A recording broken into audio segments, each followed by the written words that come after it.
سمجھ آ رہا ہے؟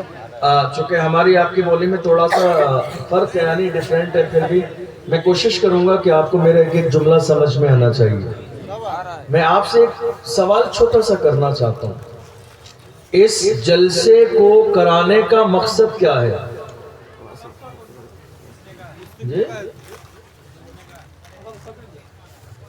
جلسہ مدرسے کے لیے، بچے تو مدرسے میں پڑھتے ہیں۔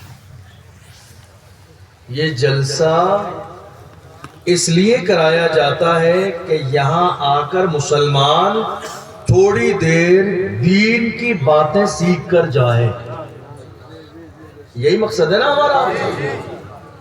اور دستار بندی کا جلسہ اس لیے کرایا جاتا ہے کہ آپ دین بھی سیکھ کر جائیے، اور 365 دن آپ نے مدرسہ قادریہ فیضان رسول کو جو حق حلال کی کمائی سے جو چندہ دیا ہے، اپنے ماتھے کی آنکھوں سے دیکھ کر جائیے۔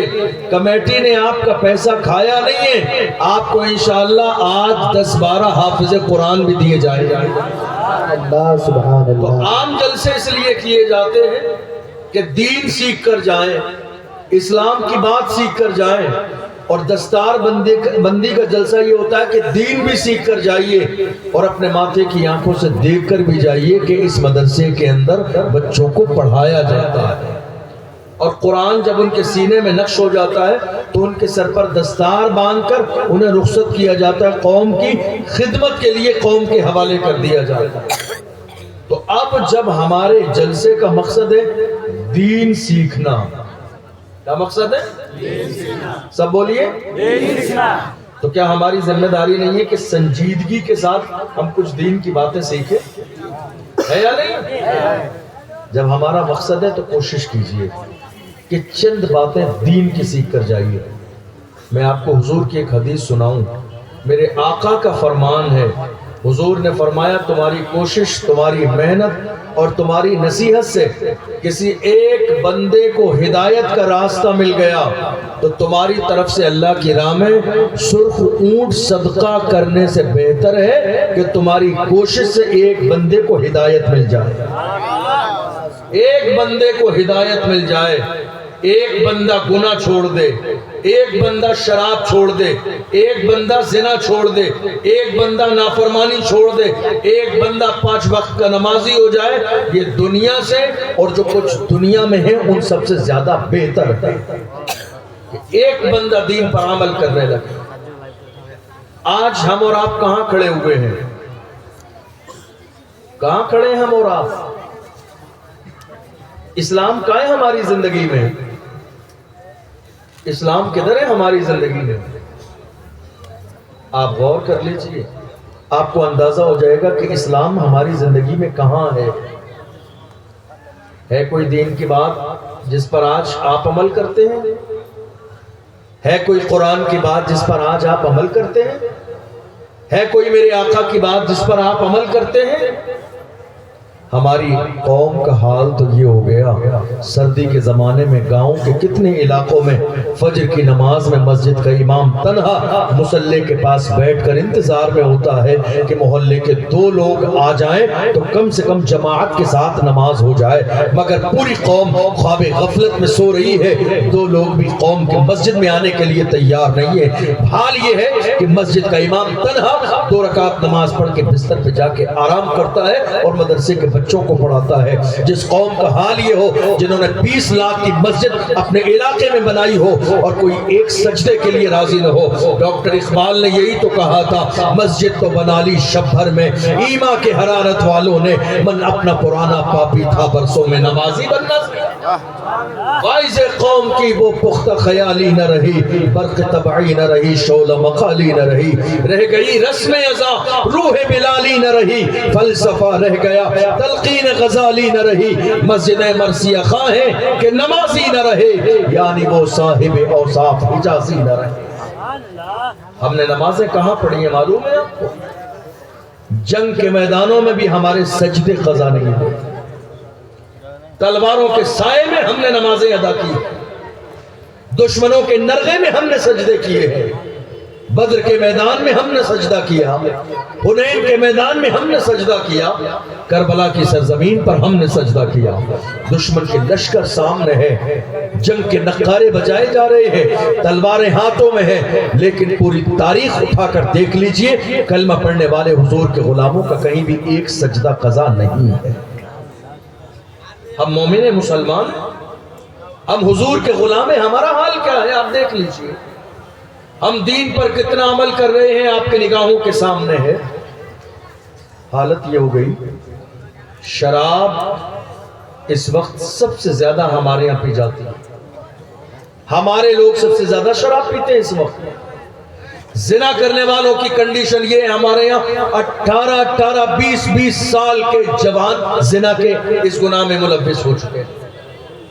سٹہ لگانے کا حال یہ ہے، 20 22 سال 25 سال 30 سال 35 سال غیر شادی شدہ شادی والے سٹہ لگا رہے ہیں، اور سٹہ اس لیول کا لگا رہے ہیں، کتنے لوگوں نے بیوی کے زیور بیچ دیے، کتنے لوگوں نے جوان بیٹی کا زیور بنایا شادی کے لیے وہ بیچ دیا، کتنے لوگوں نے زمین گرمی رکھ دی، کتنے لوگوں نے پلاٹ گرمی رکھ دیا، کتنے لوگوں نے فریج کولر بیچ دیا، کتنے لوگوں نے اپنی بائک سٹے پہ لگا دی۔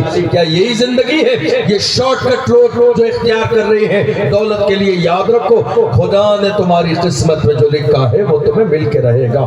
شارٹ کٹ راستے سے غریبی دور نہیں ہوتی ہے، شارٹ کٹ راستے سے سٹہ لگانے سے زندگی کے مسائل حل کبھی نہیں ہوتے ہیں۔ خدا نے تمہاری قسمت میں لکھا ہے، 7 تالے میں بھی بند ہو جاؤ گے، اللہ پھر بھی تم تک پہنچا دے گا، اور اگر تمہاری قسمت میں نہیں لکھا ہے تم کتنی کوشش کر لو تمہارے ہاتھوں میں بھی آ جائے گا تو کسی دوسرے راستے سے واپس چلا جائے۔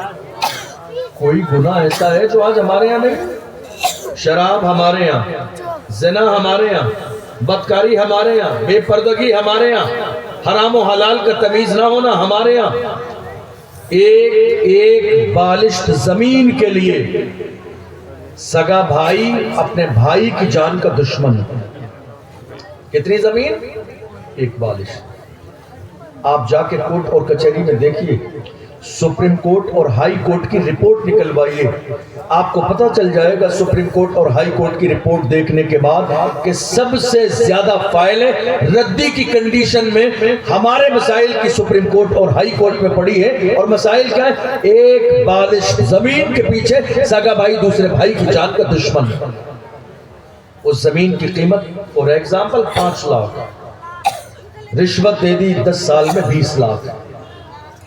حیرانی کی بات یہ، جس زمین کے لیے آپ سگے بھائی سے خون کے رشتے کو ختم کر رہے ہیں، زندگی اور موت کا رشتہ، آپ لے کر نہیں آئے تھے، آپ خالی ہاتھ آئے تھے، دنیا میں رہے، اللہ نے سب کچھ دیا، اور جانا بھی خالی ہاتھ ہے، جانا بھی خالی ہاتھ ہے، خالی ہاتھ آئے تھے، خالی ہاتھ جانا ہے۔ سکندر ذوالقرنین نے کہا میرے مر جانے کے بعد کفن سے میرے ہاتھ باہر نکالنا اور پورے شہر میں گھما دینا تاکہ لوگوں کو پتہ چل جائے دنیا کا اتنا عظیم بادشاہ دنیا سے جا رہا ہے، خالی ہاتھ جا رہا ہے، کچھ لے کے نہیں جا رہا ہے، نہ اس کے ساتھ سونا ہے، نہ چاندی ہے، نہ ہیرے ہیں، نہ جواہرات ہے، دنیا کی کوئی چیز نہیں ہے، خالی ہاتھ آئے ہیں، خالی ہاتھ جانا ہے۔ اللہ کا قرآن کہتا ہے کل من علیہا فان ویبقى وجہ ربک ذو الجلال والاکرام، ساری چیزیں مٹنے والی ہیں، باقی رہنے والی صرف میرے رب کی ذات ہے، باقی رہنے والی صرف میرے رب کی ذات ہے۔